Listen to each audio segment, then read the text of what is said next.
Boa noite! Servidor da Fafiste lança livro no Centro Cultural UFMG. Circuito Entrevista Especial fala sobre força e papel da mulher durante a ditadura no Brasil. A edição de hoje está no ar.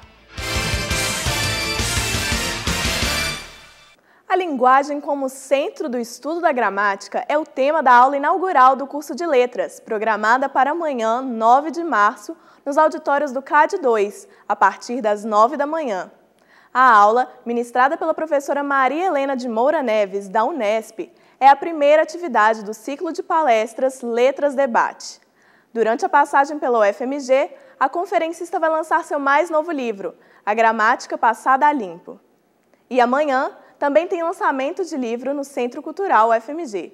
Adirson Teles, servidor técnico-administrativo da Fafiste, vai lançar sua quarta obra literária, às 6h30 da noite.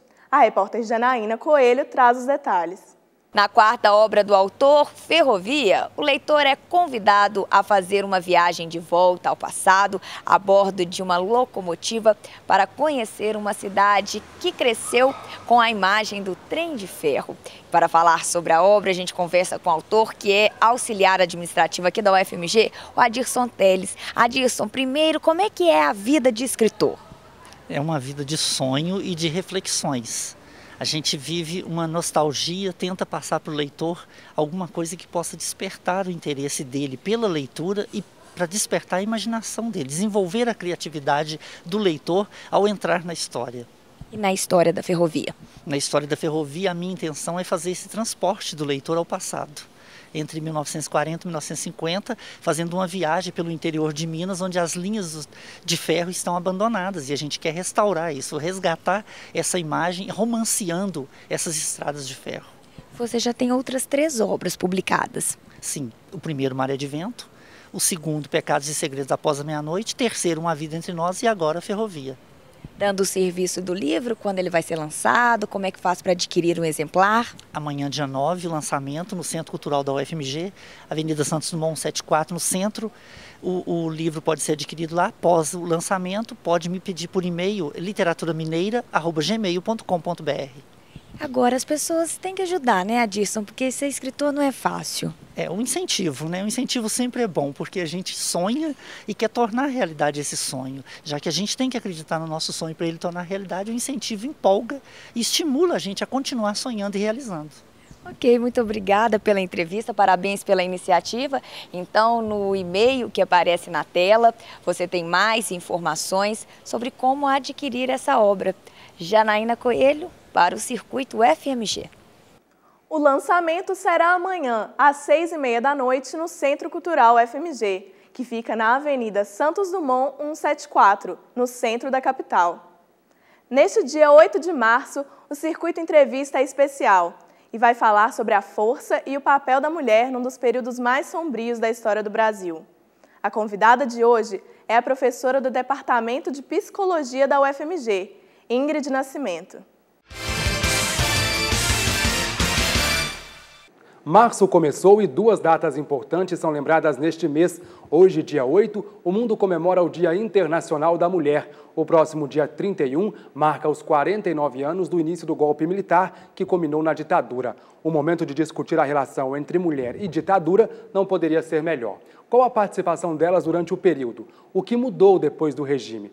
Para responder essas e outras questões, nós trouxemos ao nosso estúdio a professora do Departamento de Psicologia da UFMG, Ingrid Nascimento, que está lançando o livro Mulheres e Militância, Encontros e Confrontos durante a Ditadura Militar.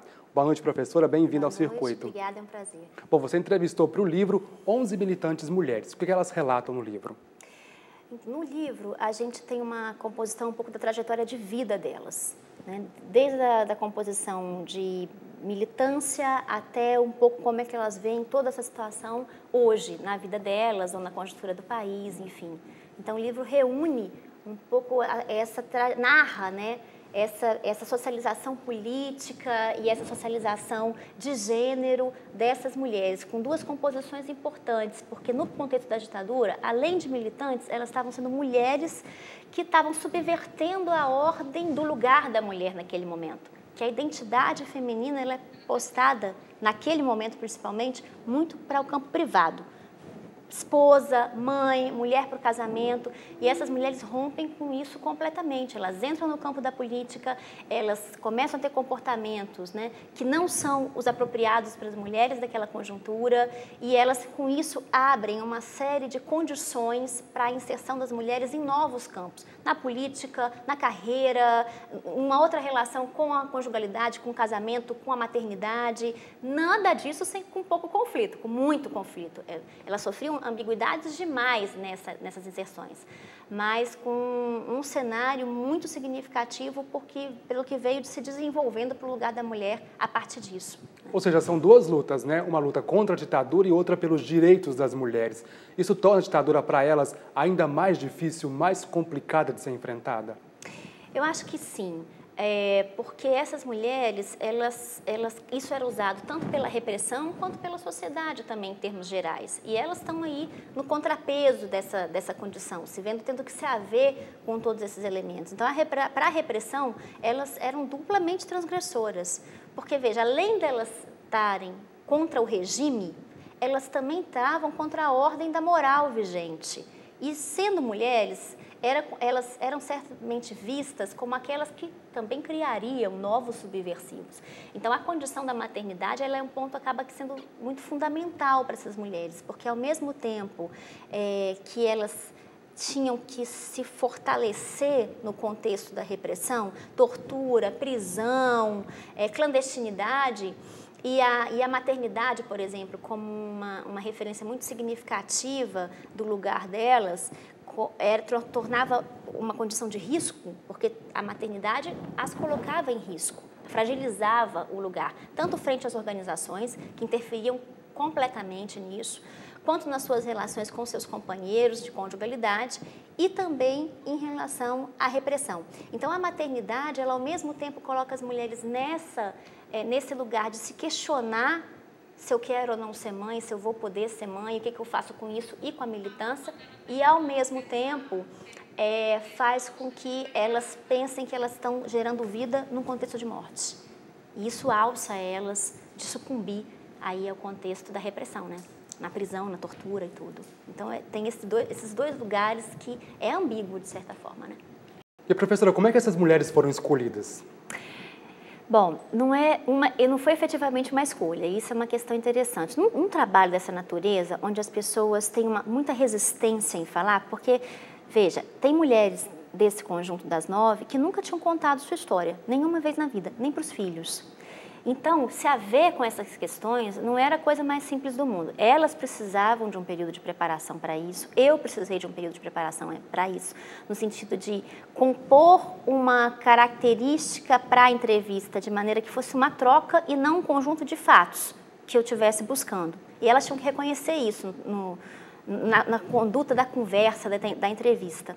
Então, não foi uma escolha propriamente. O que a gente consegue fazer? Você busca uma pessoa de referência, e aí foi uma pessoa que era um conhecido da minha família, que tinha sido preso político na época, era professor da universidade, e através dele, ele começou a me apresentar algumas mulheres. E essas mulheres, acreditando na proposta do trabalho, começaram a me levar a outras mulheres. Então, o fio da confiança era fundamental para que eu conseguisse chegar até essas mulheres e que elas tivessem a condição de se preparar para esse processo. Tanto que tem mulheres que, por exemplo, a primeira mulher que eu fiz contato com ela, que me levou à rede das outras mulheres praticamente, ela me disse a primeira coisa que foi: eu não tenho nada para te contar, eu não fiz muita coisa, não era importante, eu nunca falei sobre isso, então eu vou te ajudar, porque eu acho que é muito importante falar sobre isso, mas eu vou te levar a pessoas que possam falar sobre isso, eu não tenho nada para te dizer.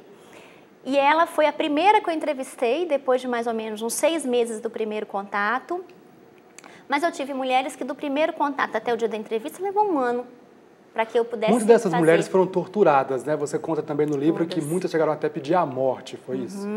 Todas elas foram torturadas porque todas foram presas e passar pela prisão basicamente significava passar por algum tipo de tortura.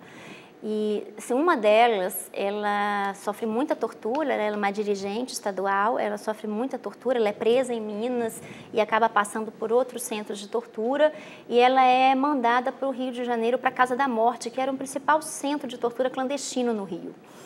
ficava em Petrópolis, essa casa da morte, ficou conhecida com esse nome, porque ou as pessoas não saíam vivas de lá, não resistiam mesmo às torturas que eram feitas lá, que não eram as torturas clássicas, era um centro de tortura experimental até. E ela retorna depois de sofrer muita tortura nesse lugar, em que ela pede para morrer, porque lá é o que se chama posteriormente da sucursal do inferno. Ninguém saía de lá ileso, né? E ela, nesse centro de tortura, ela pedia para morrer, porque o que ela estava vivendo, a morte seria mais suportável do que o que ela vivia naquele centro, assim, com torturas muito bárbaras, com muitas torturas fisiológicas, com sons, variação de sons, variações de temperatura. Então, essa condição dela fez com que ela pedisse para morrer.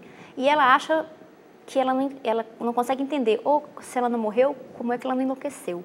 Agora, uma coisa que chamou a atenção foi o fato delas também sofrerem discriminação até mesmo pelos outros militantes políticos homens.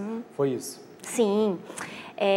Bom, elas estavam subvertendo a ordem ali da condição da mulher também. E isso era um ponto importante na relação delas com as pessoas ou com a sociedade. Porque, era um período em que mulher não saía sozinha na rua, mulher não sentava em bar, muito menos com homens.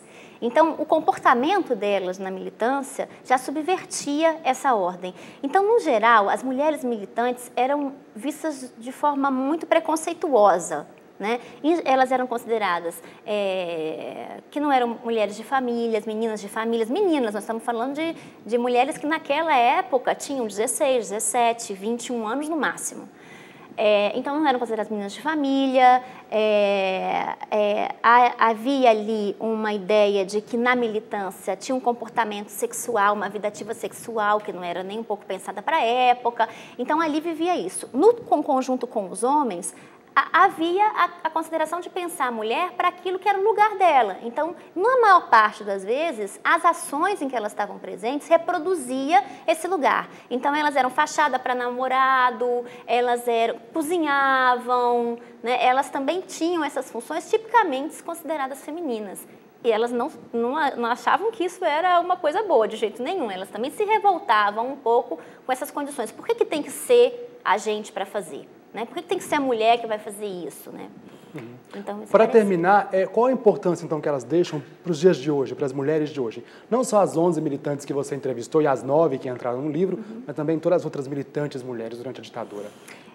Eu acho que as mulheres militantes, elas abrem uma porta muito importante para o que a gente pode vir a ter com as futuras gerações no lugar da mulher. Em termos de carreira, essas mulheres tiveram carreiras, essas mulheres são mulheres que subverteram aí essa ordem de gênero também. E isso abre um canal muito importante. Além disso, faz com que a gente possa ver que as mulheres, numa condição como essa de militância, elas sofrem questões que não estão postas também para os homens, mas estão postas para as mulheres por serem mulheres. Ok, professora, muitíssimo obrigado por sua presença aqui no Circuito. Foi um prazer, estou à disposição. Ok. Bom, e o Circuito Entrevista fica por aqui. Na próxima terça-feira a gente volta com mais um tema de destaque. Até lá! A edição de hoje fica por aqui. Uma boa noite para você e um ótimo fim de semana.